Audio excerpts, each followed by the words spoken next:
लाए गए हैं, पास किए गए हैं। आज हम बात करते हैं उनमें से कुछ प्रोविजंस, इंपॉर्टेंट प्रोविजंस जो हमको जानने जरूरी है।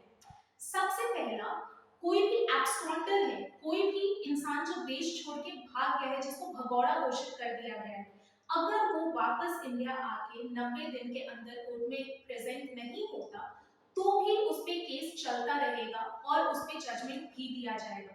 पहले ऐसा कोई प्रोविजन एब्सकॉन्डर्स को लेके हमारे लॉज में नहीं थे, इनको अभी इंक्लूड किया गया।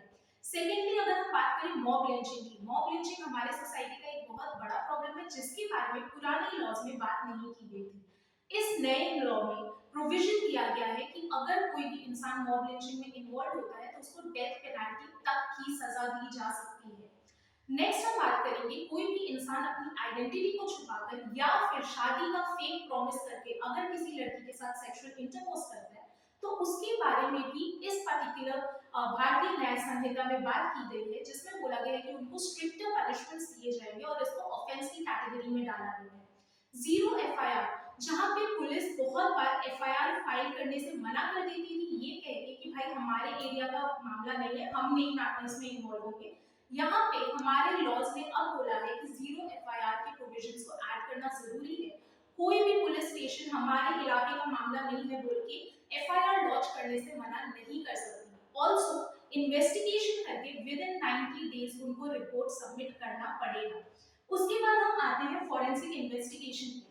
फॉरेंसिक इन्वेस्टिगेशन के बारे में हमारे नए लॉज में ये बोला गया है कि कोई भी ऑफेंस जिसका पनिशमेंट 7 इयर्स से ज्यादा है, हर वैसे ऑफेंस में फॉरेंसिक इन्वेस्टिगेशन होना जरूरी है। Also with in 5 years India के सारे स्टेट्स और यूनियन टेरिटरीज में रिक्वायर्ड फॉरेंसिक इंफ्रास्ट्रक्चर बनाना भी जरूरी है। अब आते हैं हम offences against women. Offences against women पहले भी हमारी कंट्री में प्रोविजंस में थे, बट अभी उनमें पनिशमेंट स्ट्रिक्टर कर दी गई है। अब सबसे इंपॉर्टेंट और सबसे प्रोटेस्टेड ऑफेंस की तरफ आते हैं, वो है hit and run case. Hit and run case में क्या होता है, जैसा कि अमित शाह ने अपनी पार्लियामेंट के सेशन के दौरान भी बोला था, कोई भी इंसान अगर बस या ट्रक ड्राइवर है, अगर उसने किसी को गलती से टक्कर मार दी and then he gets out of his vehicle and tries to help him, ambulance को कॉल करता है, पुलिस को कॉल करता है, तो उसमें पनिशमेंट कम दी जाएगी।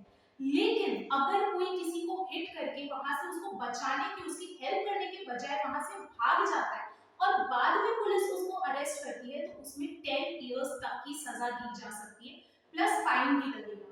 इन चेंजेस में आपकी क्या राय है, हमको जरूर बताना।